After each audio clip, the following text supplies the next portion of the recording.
everybody. I'm really sorry. I'm not going to lie. I forgot. Oh, that's all right. As long as you're, I'm so sorry. as long as you're all right, that's all that matters. Look, you can see I've been in the garden. That's great. That's okay.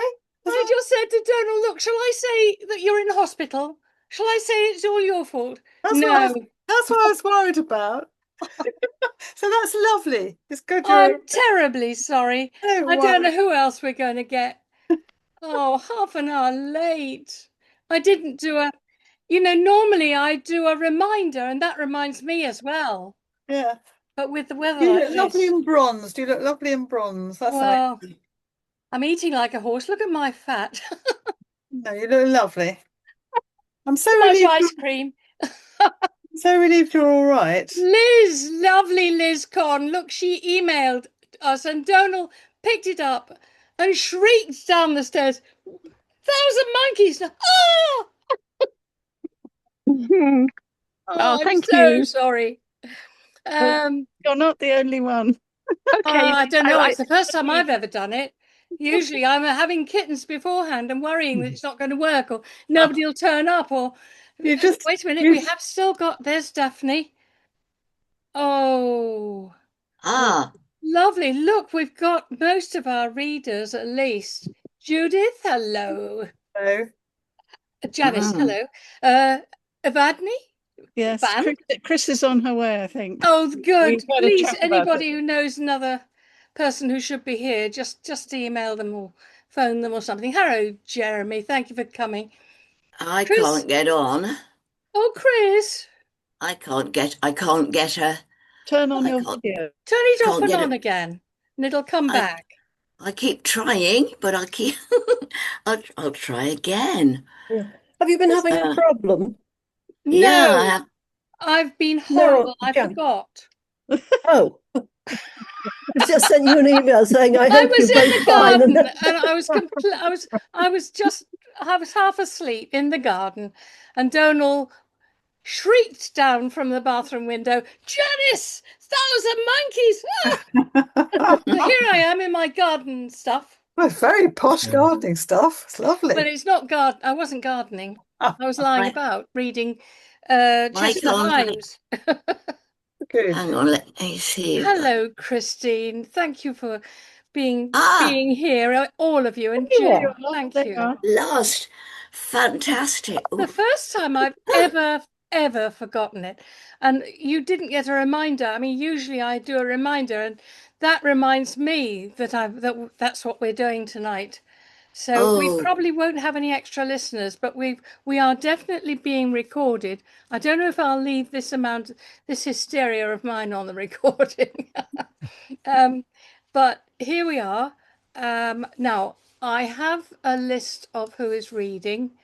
And what I'll have to do is shrink you, all of you. If only. There you are. We should have 11 people. And it's Christine. We've got Christine, Ranald. Hello, Ranald. Judith, Jim, Blandy. Aaron's not here. He probably gave up. Daphne. Rod isn't here. Chrys Salt and Liz Con and Timothy. So we're missing 2 good people. Oh, what a shame. Maybe I'm here. I'm very glad you're here.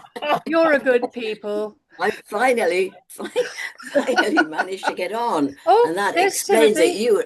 you were in the garden. That explains. Yes, I was lazing about in the garden.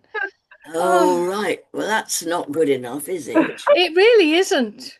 It all comes of not being a publisher anymore, you see. I was terribly conscientious when I was a publisher. I've just gone into being a retired old lady now. And why not? Enough of that. No old. We don't allow no old. No, nobody's allowed to mention old. No. Old is true. not good. That's true. I don't know what anyway, here we are.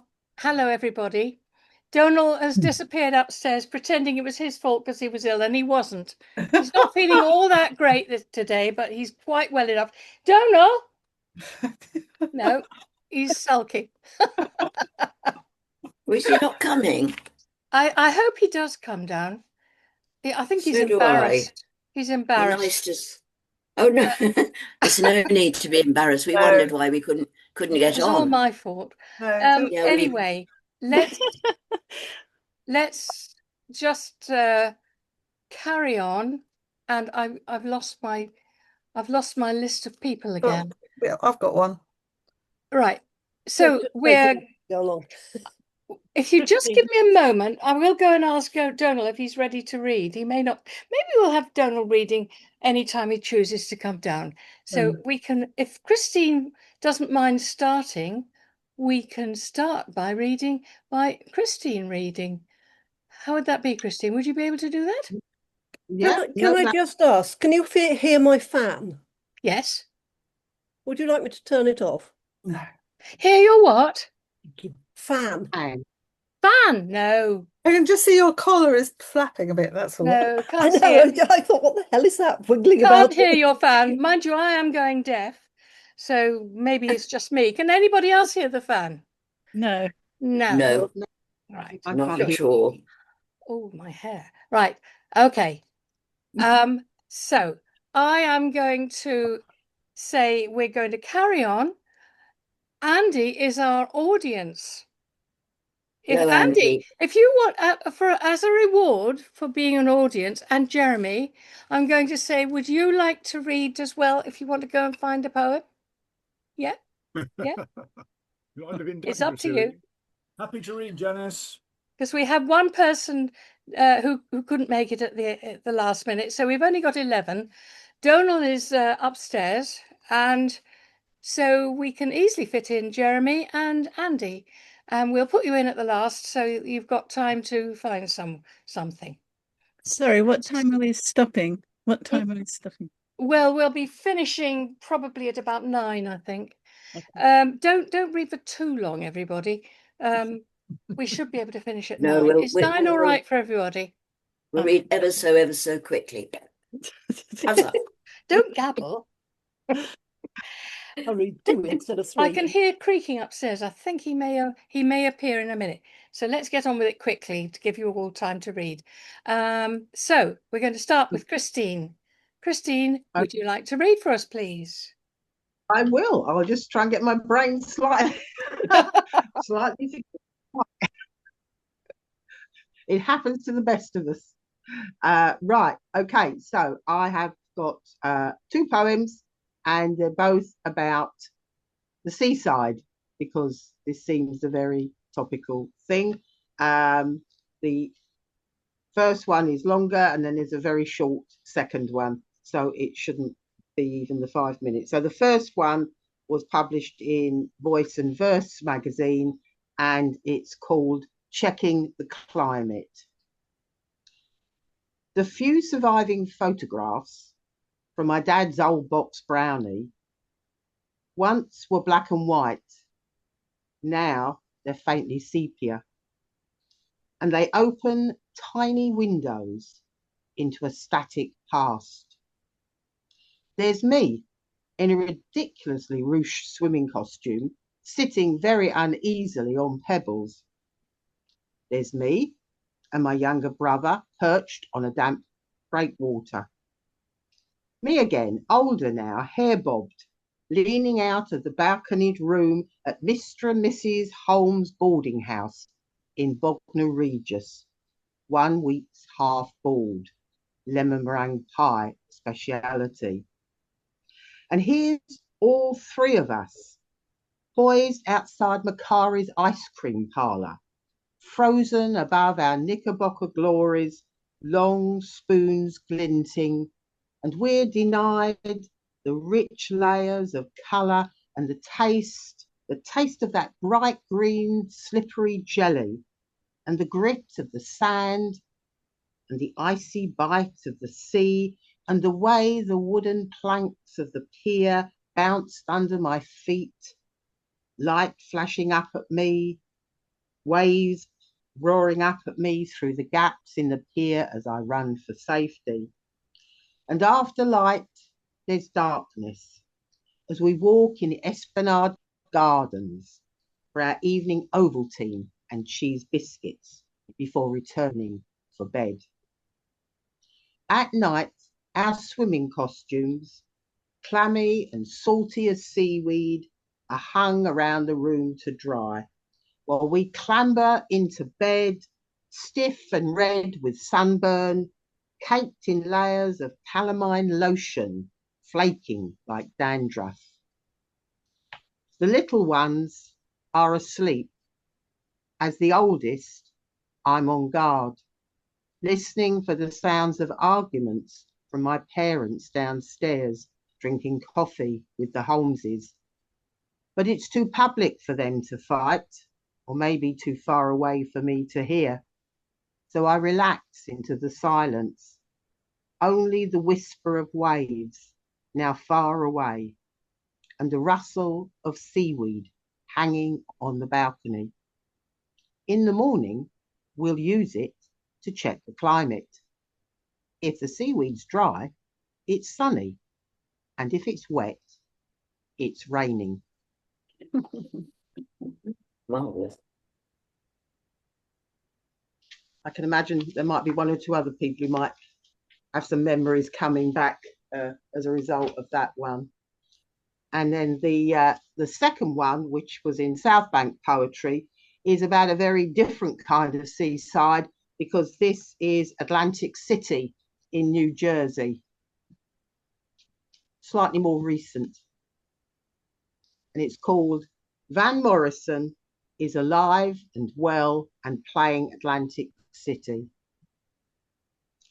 I'm getting into an elevator, going up to the rooftop car park, the Tropicana Casino Hotel in Atlantic City, New Jersey. After a day of scorching heat on the boardwalk, where the ocean hides behind the sand dunes, a day eating Italian sausage and peppers, and watching the crowd surge between the souvenir shacks and the iron pier, while a black transvestite tap dances and a nearby busker plays America the Beautiful. And now I'm in the elevator, going up to the rooftop car park of the Tropicana Casino Hotel in Atlantic City, New Jersey. And Van Morrison is playing in the elevator. And I think of my sister Sue, and I think of home. That was lovely. I do remember those holidays in British resorts, and all the sand and the rain. Yes. And those And bathing lovely in New costumes. York. Joy, doesn't it? At the moment, some rain would be very pleasant, but I at the like time, I like the comment about the seaweed. So Ranald, would you like to read next, please? Okay, can you hear me? Yes, we can. Yep. Good. So I was going to read 3 poems, but I think I'll read 2. Thank you. And the first one is a translation from the German of Heinrich Heine, quite short. My love, it's called The Phantom Island. My love, we sat together. The light boat cradled us. We let the night hush gather us through the water's rush. The phantom island lay, a moonlit dim delight. We saw mist dance and sway, heard tones like birds in flight. The tones sang sweet and sweeter. Our boat swayed to their sound. We drifted by, yet seaward. Only our loss remained. And okay, that was that. Okay, so this is the first sonnet of a double sonnet sequence called After a Concert. The concert was I saw in a film. It was a farewell concert of the Scottish kind of folk rock or Gaelic rock group, Runrig. I thought it was magnificent. Yeah. And okay, so After a Concert 1. Music unites us, poetry divides by nations, languages, dialects, tribes. Music surrounds, enfolds, pervades, liberates, as it enslaves. Poetry's a whisper, mumble, babel, eludes, intrudes, entraps, in trouble, sometimes can't catch us as it searches. Voices squabble, rhythm lurches. Somehow that is where its strength lies. Particulars can universalize. Universals, what oft was thought, transfigure to flames you fought and sought when poetry or music rides those known, unknown, uncertain roads. Okay, that's it. Thank you. Oh, that was so lyrical. I love the first one particularly. Very Oh, well, credit should go to Heinrich Heine. Heinrich. Heine, Oh, H-E-I-N-E. Heine, yes, yes. Yeah.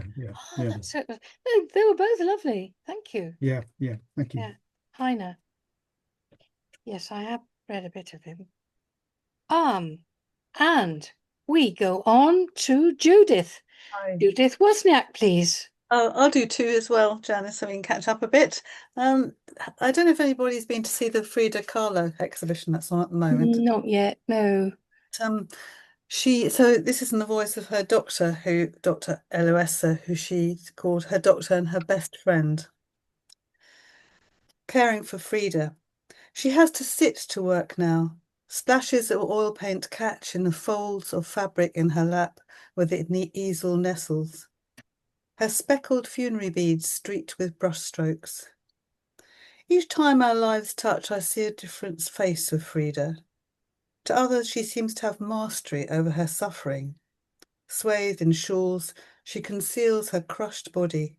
In billowing, ground-skimming skirts, voluminous blouses, embellished with embroidery, lapis lazuli hummingbirds, sunset orange marigolds. Her gift to me, a self-portrait. Her hair braided with coral bougainvillea, dark brows meet like rook's wings. A thorn necklace pierces her. Mm. And the other one's something completely different.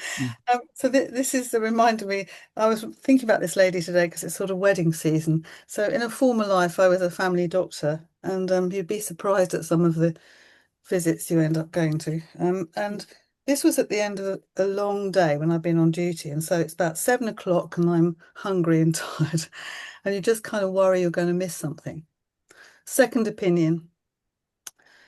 By the time I arrive, she's already in her nightclothes, feet steadied in oversized slippers with a fur ruff. The heating is set to tropical. My glasses steam up. I settle on the sofa. This could take some time.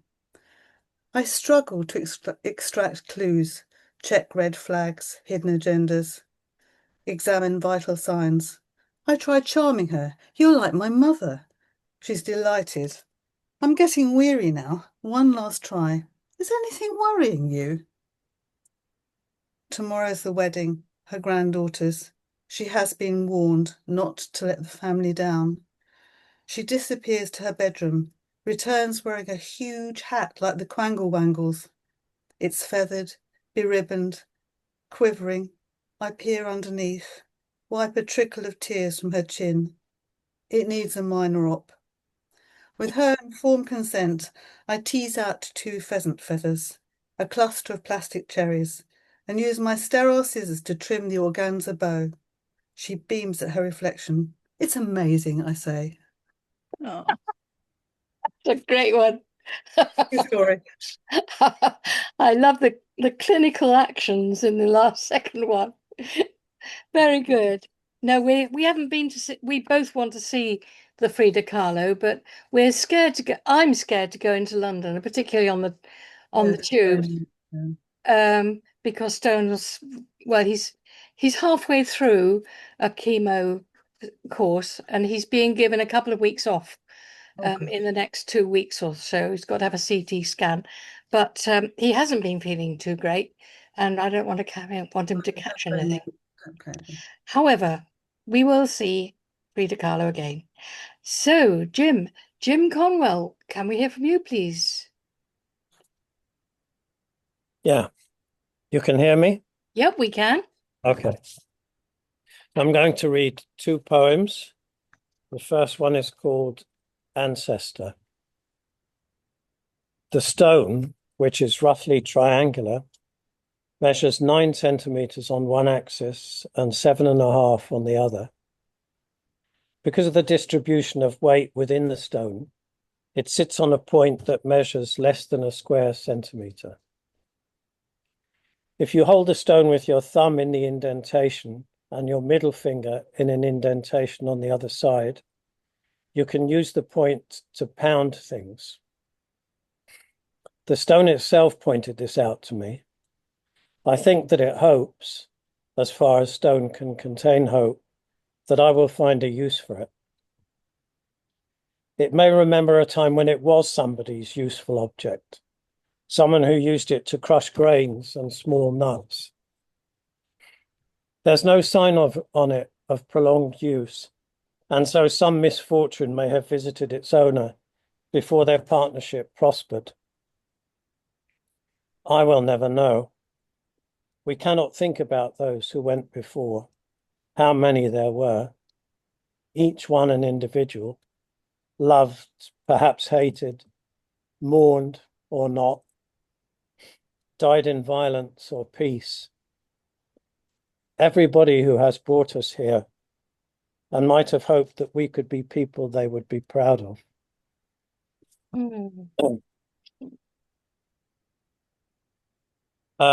The second poem is called Ape. I have hundreds of hairs on my hand, and unlike the ones on my arm, many of them remain dark. Still, I look like an ape with severe radiation poisoning.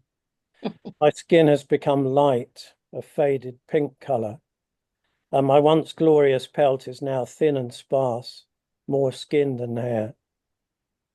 But my fingers, they are clever. They have shaped and molded, crafted and dragged their way through our evolution till we have tipped the planet. My brain, shielded from most of reality inside its bony helmet, nurtured in a fluid so finely tuned that the minutest change can be disaster. My brain has failed to keep up, evolved too slowly for our reach, and I am left disastrously stupid. Oh. That's it. Oh, Jim. Well, I like the poems, but the planet. well, that's true. We are very stupid from that point of view. Absolutely right. So Evanthe, or Van, as she likes to be called. Right. It's just 2 poems. I got up one day recently in the dawn, and this is the first poem, Hymn to a June Dawn. Neighbours' blinds are drawn, they're fast asleep. Garden shed emerges from the deep. Ash, vine, and oak leaves find their green. Flicks of white stipple tips of trees. Silhouette of roofs intensifies. As radiant light opens up the day, on outstretched wings a sudden blackbird swoops.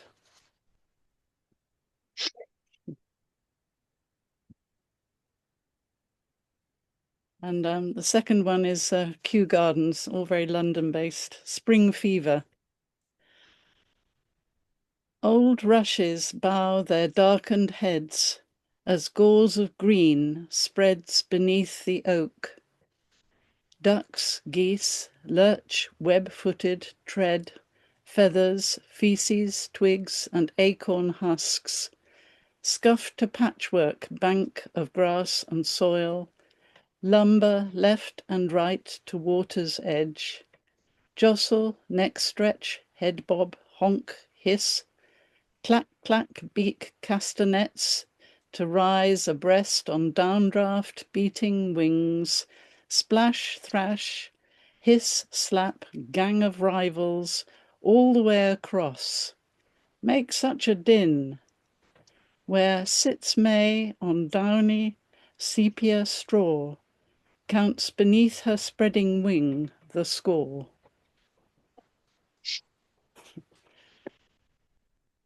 And then there's just a haiku Town fox on shed roof, asleep on his morning bed. Bark, bark, bark, bark, bark. You know, I've never seen a fox doing that. No, We- it's we- not the fox, it's all the dogs around. Oh, The fox sleeps, but there's The- such a raucous goes on in the neighbourhood. Sorry, it's probably not clear. but the birds, we're watching the bird. We're not supposed to have bird food out, but we've got a whole cafe of different sorts of bird food, and it's amazing to watch what they get up to, isn't it? Fantastic flight, amazing. So we haven't got Aaron. Oh dear, I'll have to invite him next time. And Daphne. Daphne, would you like to read for us, please? Yep, I've got two. It was one of those odd things. I was asked if I had any poems about writing, and as I happened, I did have one that's been hanging about for years, which I did a bit of work on, and it turned up in the Candyman's Trumpet last month. Yes, last month. We're still in July, aren't we? Consider the Muse. Traditionally, they're female, although I can't see why. They're a lot like buses, minge you with ideas, then give you half a dozen all at once. My current muse is 6'2", intermittently bearded, laughs a lot. Sometimes he goes quiet on me, but I prefer him to the other one, the one who's always there, on the end of the bed, or at my shoulder, nagging like my mum. You all know her. She's called Deadlines, and she's a right sod. My muse has abandoned me, taken all I have to give, drained me dry. This is how it happens.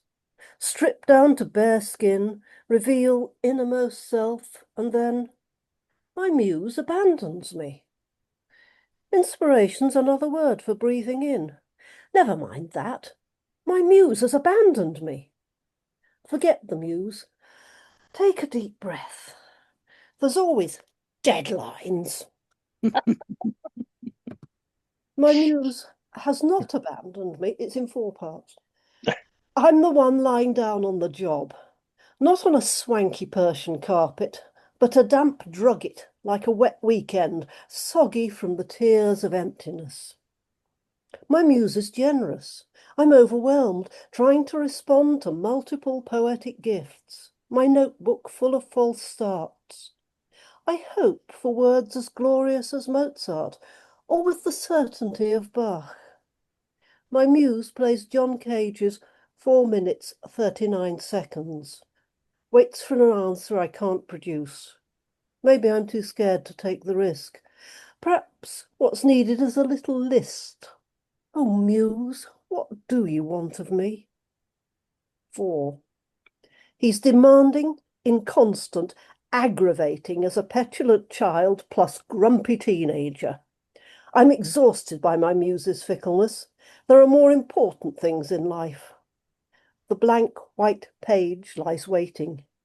Its vacancy spells freedom. I start to write. And then a very short one. It's actually 50 words, which was another challenge. And it's on the 50 word sites of Seal Jackdaw. I came across a collected edition of a chap who used to be a professor of poetry at one of our premier universities. And slightly to my surprise, I found a love poem in it to an ex-boyfriend of mine. When we were 17, all poets were men. The poet's in love with a boy. The boy's in love with me. I'm in love with his cousin. The cousin loves only himself. Today, the poet's got him a husband. The boy has a wife and 3 sons. I'm the grandmother of 2. The cousin remains on the shelf. Oh. Very good. Very Daphne. Thank you. Thank you, Daphne. Now we would have had Rod, but we'll invite him again next time. So, Chrys Salt, would you like to read for us, please? Yes, hang on. That Yes, was you're there. unexpected. I know. That was rather unexpected. Oh, okay. sorry. Hello. Finally, we've got you. I'm going to read two as well. And I was lucky enough to read in Kenya not so long ago at something called the Kish Festival or something. Anyway, this is experience of going in a really rickety old bus down the Rift Valley, which is quite an experience. The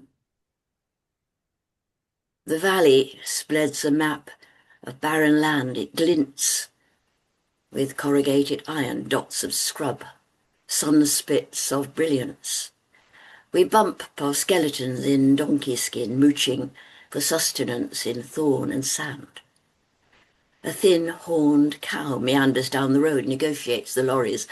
Big birds hang still as kites. Watch, wait. Someone has hammered sticks to make a fence with thumbs of cacti, spiky and askance. Ranks of sweet corn march across the brush. Some offered through the window of our bus, burnt, hard, just edible, hungry. We pay too much, half-eaten, throw them out for the baboons to munch. Limp, puppet men flop, sweating in the sun. Sprawl in old tires, chat, squat under ragged t-shirts, faded shirts and jeans, strung out like prayer flags between crooked trees. A child pursues our old coach with big eyes past Mama's face shop, Mama's grocery. Another ferry's rattling, ranks of socks flapping their rags of need through rocks and stones. One of our party shouts out, "Look, a zebra, a dazzling horse of stripes, posed for our camera." Camped by the roadside in a cardboard tent, a patient girl offers 3 hopeful turnips in a bowl. Raises a tired hand, waves and smiles. And we wave back across 1,000 miles. Oh, yes. That's beautiful. It was an extraordinary experience. The Kiss Stretch Festival, that's what it was. I think I'll read you a funny one, a funny sonnet. How about that? Funny songs. I've just heard that my next book of poetry has been accepted for publication, so I'm on a high here. Anyway, this is called On the Bus. I was the bee's knees, cat's pajamas, smoking on the top deck of a Midland Red. My eyes mascaraed to tarantulas, puffing on a fag I'd nicked from Dad. My lips, my tits were early tulip bulbs, just sprouting under a skiddy sweater's stocking mask, panstick over spots, pink lippy pouting, over 16 if anybody asked. Hair backcombed to a busby, stiff with lacquer, suspenders, fishnets, tiny miniskirt that almost showed a glimpse of navy knicker, stilettos I could hardly teeter in and hurt. The conductor took my fare and shook his head. "Does Mum know you go out like that?" he said. True story. Oh, those were the days. They Very good. They certainly were. It's a sonnet, of course. We've got time if you want to do another one. Are you sure? Yes, it's only Okay. 25 to 9, so if you want to do Okay, well, another one. hang on, let me see then. I'll do one called Marriage Bed. It's quite formal and it's for a couple, I don't know if I'll pronounce their names correctly, but it's for Mariam Saeedib and Abdullah Abu Nal, married in the Israeli-Gaza war. They spend their honeymoon in tents. Hope is their talisman, their getaway to life beyond this barbed wire fence. Friends tell them there is little sense in marriage vows when misery holds sway. But joy lives in the present tense, and making love in dust is some defence against the savage losses of the day, a glimpse of future through a brighter lens. They'll build a house, bake bread, meet friends, share food and watch their children play, find peace beyond this cruel inheritance.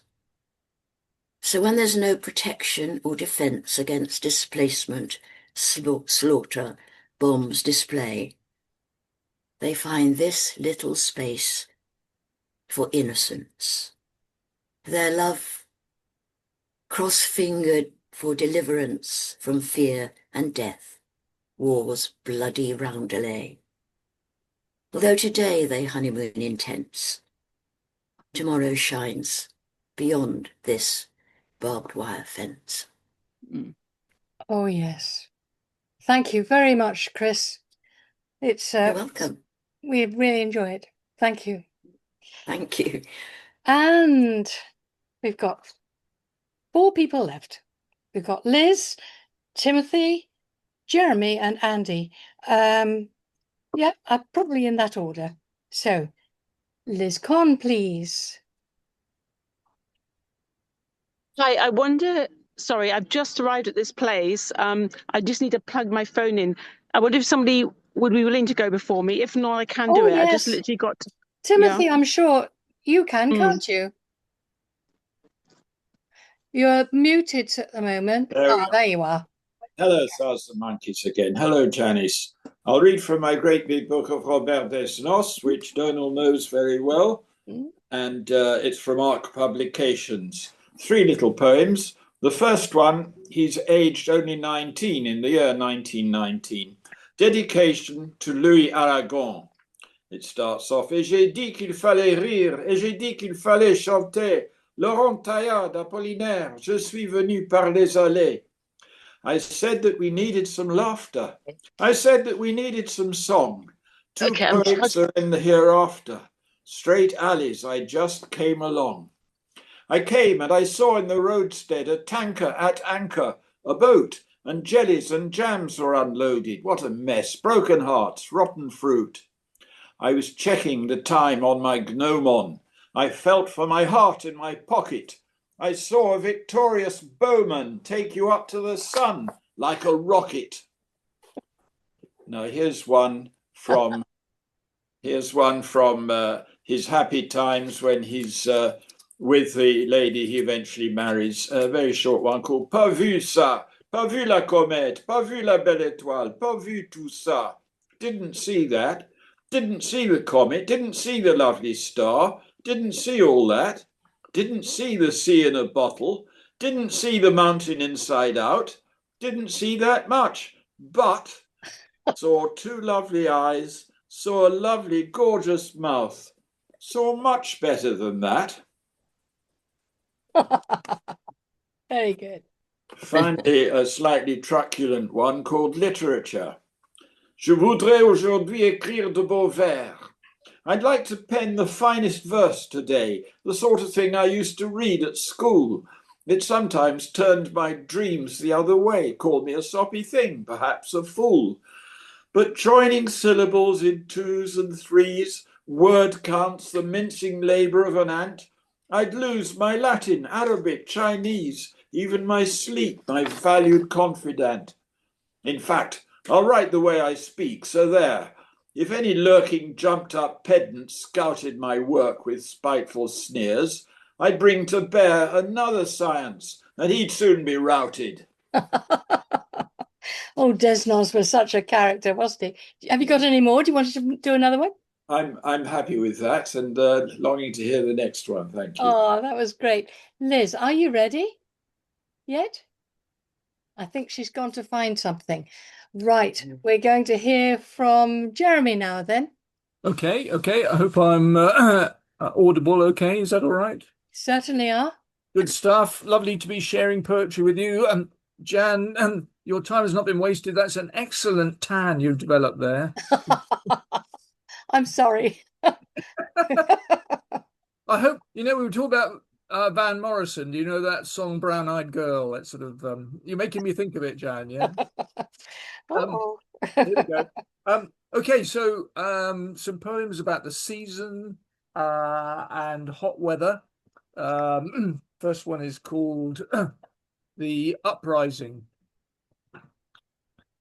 When the king returns, all rise up.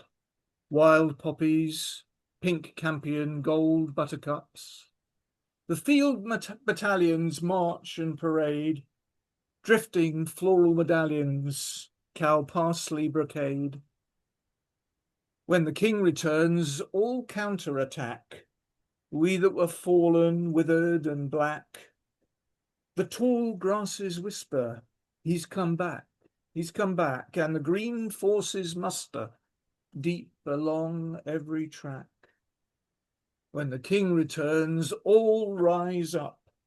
We that were locked in the cold and the dark, all are released, recharged and warmed through, all that travel in his retinue. When the king returns, all salute, every bursting bud, every hopeful shoot. We that were dumb, we were the mute, all sing out the song we have known for centuries, courses like sap through our arteries. Thank you. Lovely. And another? Yeah, so this poem makes me think about hot weather like we're having at the moment. It's called Deep, Deep. Oh, lay me down in the deep, deep green before the sunlight breaks the sheen of dew upon the blade. Oh, rest me now in the deep, deep lush, and let the deepness wash and brush the weight of me away. Oh, let me drink of the deep, deep air before the sun, before the glare steals the coolness from the shade. And let me gaze up at the deep, deep blue that reaches high, that reaches through to the deepness unconstrained. Oh, let me play in the deep, deep fresh, the splash, the froth, the flowing mesh of rippling light and spray. And plunge me then in the deep, deep chill to feel the surge, the icy thrill of the current pulling away. Oh, bake me dry in the deep, deep heat. Soak me in sunlight, warm and replete, rekindled, reforged, remade. Then let me dream in the deep, deep still, to float, to glide, to drift until I wake to a different day. Thank you, Jeremy. Lovely nature poems there. I think, did you put When the King Returns in one of our anthologies, or I'm sure I've heard that one before. These are from in that one. Yeah. That's published Jeremy's short collection, Turning. Yeah. Yeah, That was about 2 years ago, wasn't it? goes back a bit, Lovely. yes, but well remembered, Janice. That of all Well, I certainly knew it. I knew it. well done. I'm sorry. As I say, I've switched off my publishing brain cells altogether, really. But thank you. Yeah. So thank you very much. And Andy, would you like to read something? Yes, I'd love to. I've got 3, 2 at 6 lines and one at between 14 and 18, depending on where I put the line breaks. So stop me when you feel like it. I went to see Postmodern Jukebox band thingy a little while ago, and as with vintage music, you tend to make an effort with the costume. We dressed for the show, spotted from across the room. Some chit-chat ensued. So, You're a poet. Her eyes appraised my entire. Yes, of course you are. Mm. You were never a priority, you were just a toy. Legs hanging, banging like a broken stable door. Salt lick untouched. Oats left to sour. Almost dressed and running before his feet have reached the floor. A shout from downstairs about some bloody football score. Yes. Now, if you ever done any craft or anything, cutting something that doesn't want to be cut, like something with grain or leather or skin, Oh, yes. and you get just enough pressure that any slight change in direction and it's off. Yes. The same happens with poems. This is just how it hit the page. How long has this word rested on the page? Still and dagger sharp. Unlike its voice, it does not dim with distance or fade with age. Lists, just clever juxta, take the piss. A line with rhythm captures your attention, requires all of your concentration to even only keep your footing. No wall on either side, no handrail comforting. Your eyes fix fast on every word that's coming. You know, just know, sometimes signature or shift in syncopation is coming. Then suddenly the path beneath your feet has crumbled, and the next word on the line smacks you firmly in your face as you tumble, teeth on the floor, with tongue and swollen cheek you mumble, bloody rhyming verse, you never see them coming. What you said about cutting really resonates with me. I'm trying to mount up some of the drawings I've been doing this year for the Guildford Art Society's exhibition soon, and it's absolutely true. It's absolute murder.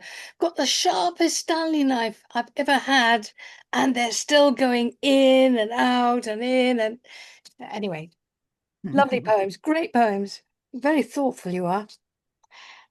No, I've just checked with Donall, and he's not really feeling like reading, and he's not feeling like showing himself, really. He's not feeling very well at all. So I'm going to take the liberty of reading a last poem.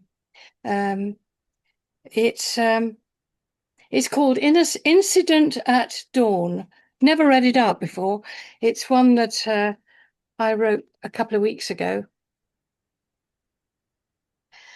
The woman who tends the summer garden sets out nuts and seeds for the finches who live in the magnolia tree next door. The squirrels who live in the summer sycamores have woken to a wet spring after the bleak winter. Now in summer they have become bold marauders. At dawn they Errol Flynn and Blondin down, and balanced by vertical tails with needle teeth, they assault the swinging cornucopias of food. The finches, pushed aside, watch from the nearby apple tree. The woman who fills the bird feeder with nuts and seeds for the small birds watches from her house. She bangs the window, helplessly brandishes a plastic missile. The squirrels retreat to the flower bed below as she advances, shouting. In a flash, they leap to the garden wall, pause to look back hopefully, then dash up to their drays in the sycamore shade. The small birds resume their privileged feasting. The woman who feeds them wonders at her own discriminatory behavior. The morning sun dapples the sycamore trunks. The squirrels are back at dawn next day. That's how exciting our life is. So, yes, that's what's happening. We've got squirrels. Now, I'm sorry about today. We are finishing at a reasonable time, and I'm very grateful to all of you for turning up. I believe that I've been recording this. I did get an American voice telling me that I was, so let's hope. Certainly, it's terrific to see you all, and after 5 weeks, especially because it's been such a long month. Oh, Liz, I didn't wait a minute. Admit Liz Conn. I think I better let Liz read, hadn't I? Yeah. Yes. Yeah. Liz, you're in time. You're Okay. back. Great. Thank you so much for your read. patience. No. I hope you weren't waiting for me. Okay. Right. Just got it here. I've got 2. I'll keep it to the point. I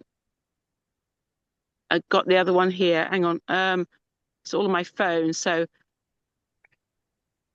okay, yeah. So this first one, these aren't the latest versions. This is what I got on my phone here in Norfolk. Peeling a pomelo with my mother-in-law. Can you hear me? Yep. Yeah, okay. She instructs me to fetch a knife. She needs to peel a pomelo. Fetch a sharp one, big enough. I opt for mid-size, playing safe. I've never done this before. Grapefruit-like, but doubled girth. We agree to rinse it first. Quince-coloured skin shines.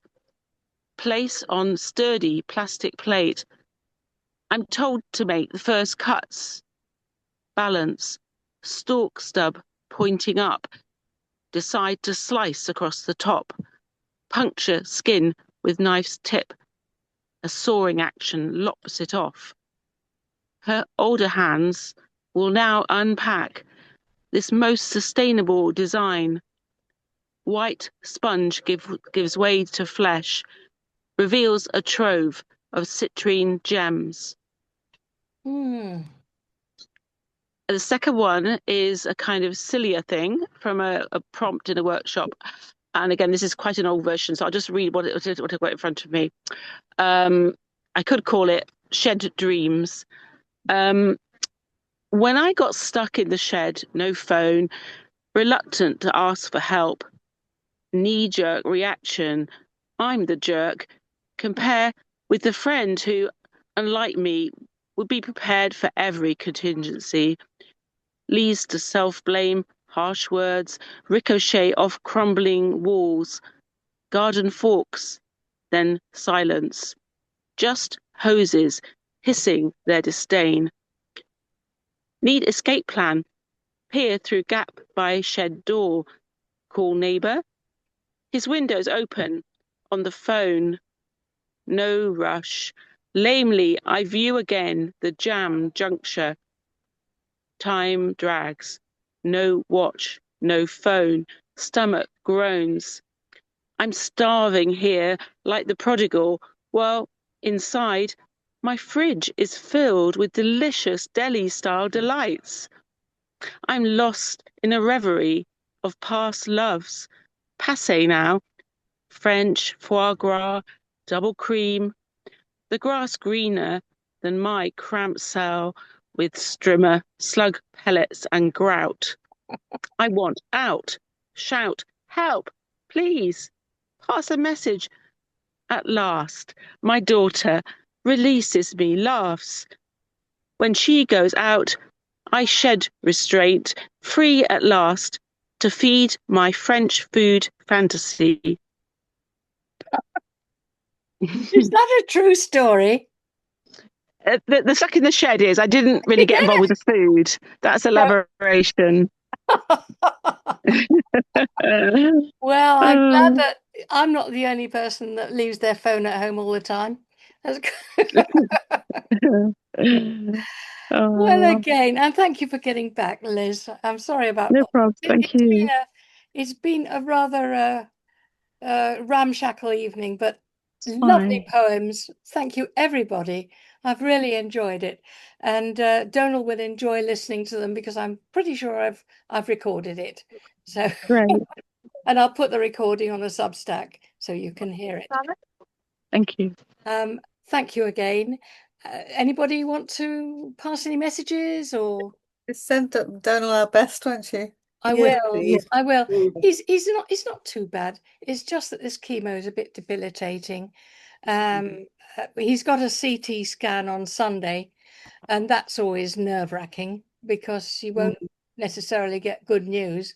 But I mean, a lot of people that we're talking to now have had the same kind of dreadful experiences. I've been very lucky so far. Touch wood, I've got a wooden table here. I've been very lucky. I've avoided anything serious. But anyway, Donall will be okay, and he'll certainly be around on the 2nd of August, which I think is our next first Tuesday of the month. Oh, I'll find my calendar. Next Tuesday of the month. It's the 4th. The 4th. The 4th of August, we will both be here, and hoping that some of you can come back and listen, and some of you can read as well again. And I'll see you then. Thank you very much again for coming, and enjoy the heat wave as much as I am. Jan. Thank you. Thank you. Thank you. Bye-bye, everybody. Bye. Thank you. Bye. Bye-bye. Making it happen, even if it was slightly late. It's great that you. I promise do never that. to do it again. Never Don't again. worry. In the same minute.